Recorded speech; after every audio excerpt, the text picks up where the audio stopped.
This is Sky News, and in just a moment we'll have the press preview, a look at the newspapers as they reach us here. But let's take you through the top stories. And there are fears that several people are dead after a helicopter crashed outside the King Power Stadium in Leicester tonight.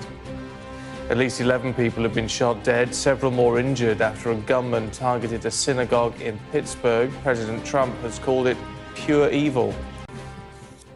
This is the press preview, a look at the newspapers as they reach us here at Sky Centre. We'll talk through them in the next half hour with the writer and columnist Christina Patterson and the writer Benedict Spence. Good to see you.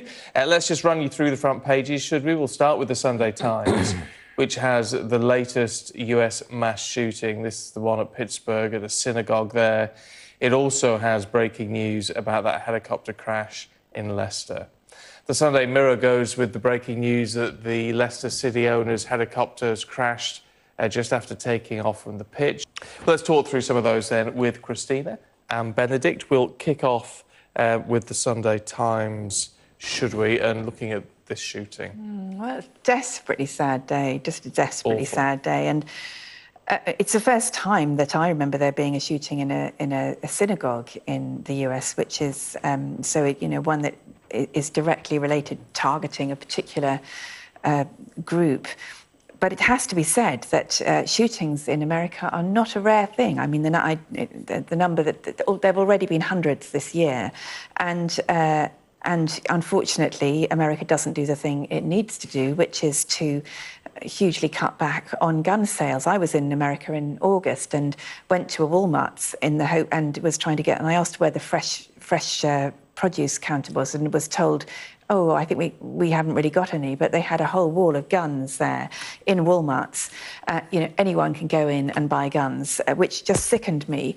And I think it looks as though at least 7 people have been killed here. And I have to say, of course, nobody is responsible for this except the person who allegedly did it and has been arrested. But Donald Trump has created a climate in America in which hate speech and violence is flourishing. Last summer, he actively supported white supremacists at the Charlottesville March. He equated them with the people who were protesting against their racism. And these were actual neo-Nazis who were saying Jews must die, which is exactly what this guy said when he went into the synagogue. So although Donald Trump says that he is very upset, and I have no doubt he is upset, because who wouldn't be upset when people have died in this terrible way, he is partly responsible for creating this climate.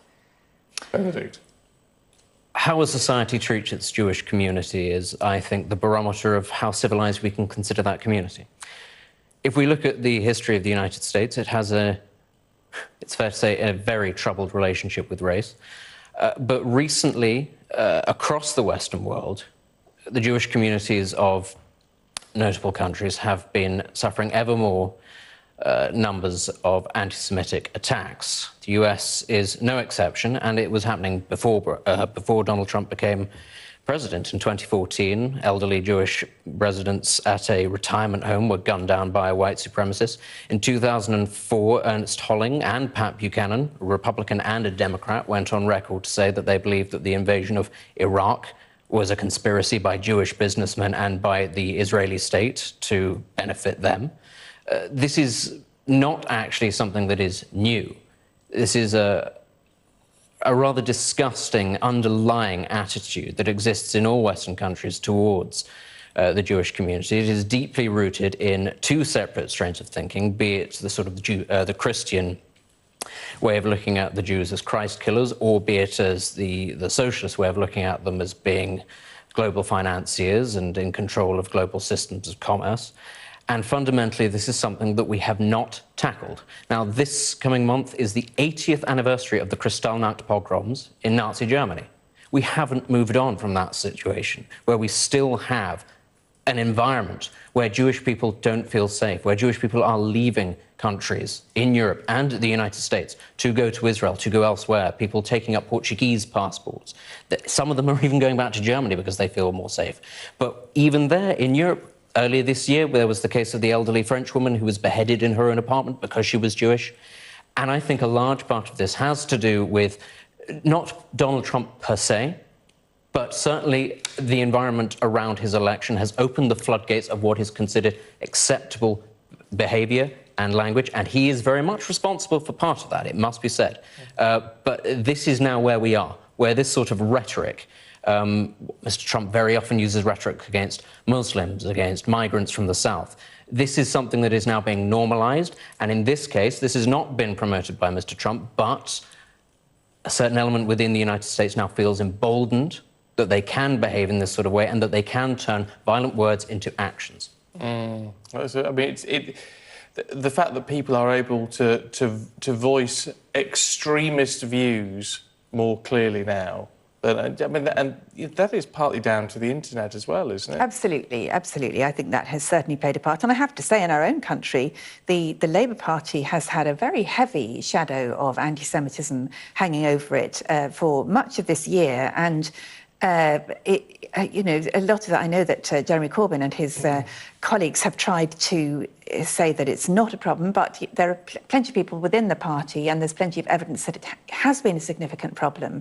And I think anti-Semitism is on the rise. And I think you're right, Stephen, that social media has amplified and exacerbated that.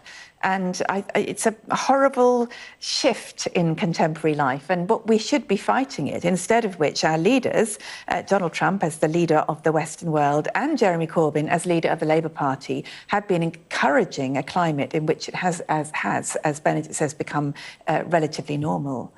I'd just like to highlight one statistic. In 2015, there was a survey done of Jewish students at American universities. 54% said that they had experienced anti-Semitic abuse by fellow students on campus. Now, bear in mind the image that we have of US campuses of being very left-wing, of being very pro-intersectionality and tolerance, that this sort of thing is still tolerated. That is absolutely unbelievable. A few weeks ago, the black rights activist Louis Farrakhan referred to Jewish people on national television as termites. I'm absolutely speechless that this sort of language and behaviour is still considered acceptable and is permitted into the mainstream in the United States today. I don't know why anybody cares. See, why do anybody care what colour or religion or anything? I thought you were saying I don't know why anyone cares about the racism. I wonder where you were going with that. I cannot get my head around why anyone gives a hoot what anybody else does. I know. It really is breathtaking, and I do think we are becoming, well, more tribal. Not personally, and I stand by this. This is a 2,000-year-old prejudice that we've had in our culture. You know, and it has its stems back to ways of thinking that we don't even believe in anymore. Why haven't we stamped this out? OK, let's move on.